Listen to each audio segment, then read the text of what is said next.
بسم اللہ الرحمن الرحیم۔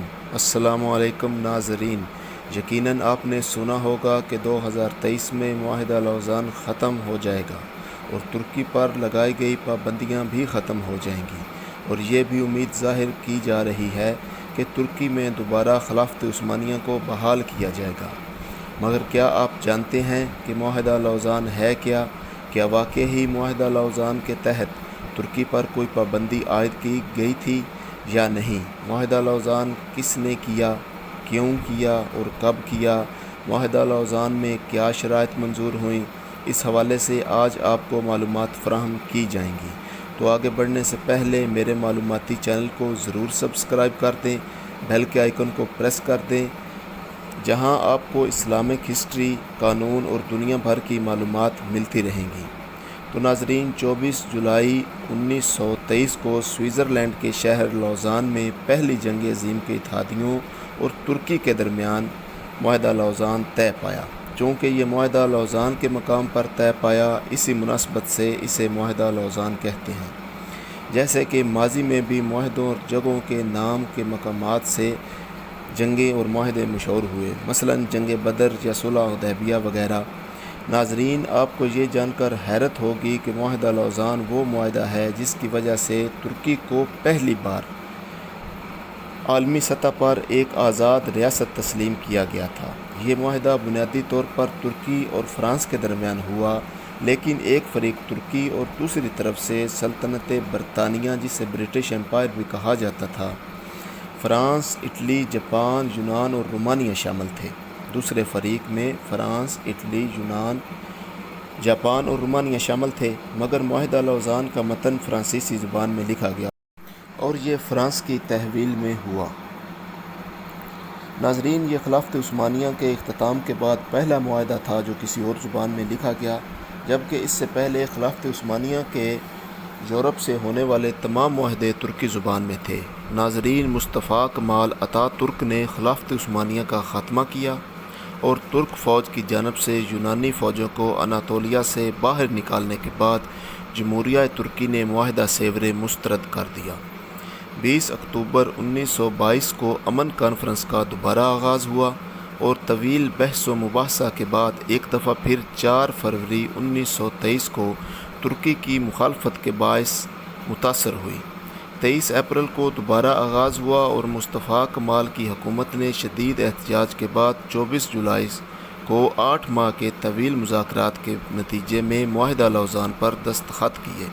اس حوالے سے معاہدہ لوزان کو امن معاہدہ بھی کہتے ہیں، مگر دوسری جانب معاہدہ لوزان 100 سال پر محیط وہ معاہدہ تھا کہ جو دراصل ترک عوام اور مسلمانوں کے خلاف مغرب کا ایک ایسا پھندا تھا جس نے ترکی کو ہاتھ پاؤں سے باندھ کر چاروں شانے چت کر دیا۔ 2023 میں یہ معاہدہ اپنی مدت پوری کر کے غیر مؤثر ہو جائے گا۔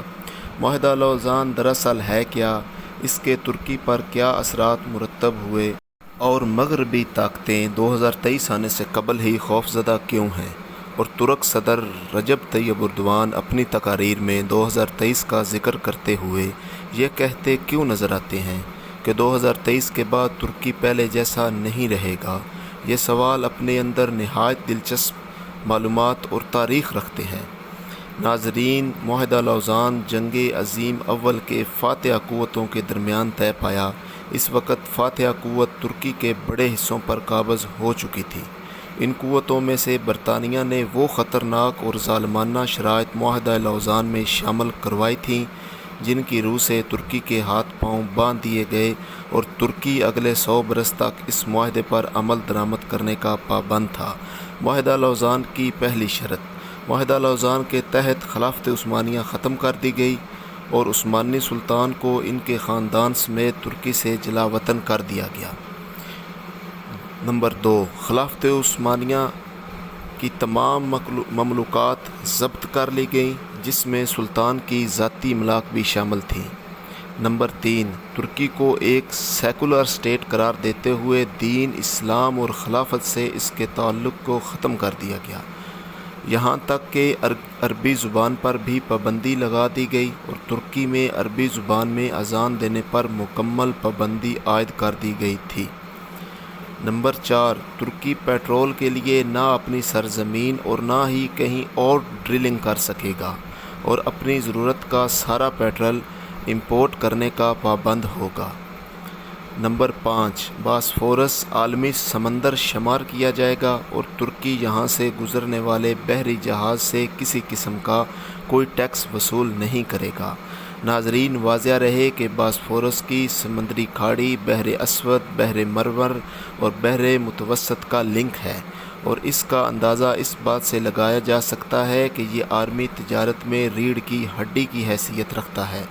ترک صدر ایک سے زیادہ بار یہ واضح کر چکے ہیں کہ 2023 کے بعد ترکی وہ ترکی نہیں رہے گا جسے یورپ کا مرد بیمار کہا جاتا ہے، بلکہ ہم اپنی زمین سے پیٹرول بھی نکالیں گے اور ایک نئی نہر بھی کھودیں گے جو بحر اسود اور مرمرہ کو باہم ملا کر مرطوب کر دے گی، اور اس کے بعد یہاں سے گزرنے والے ہر بحری جہاز سے ٹیکس وصول کیا جائے گا۔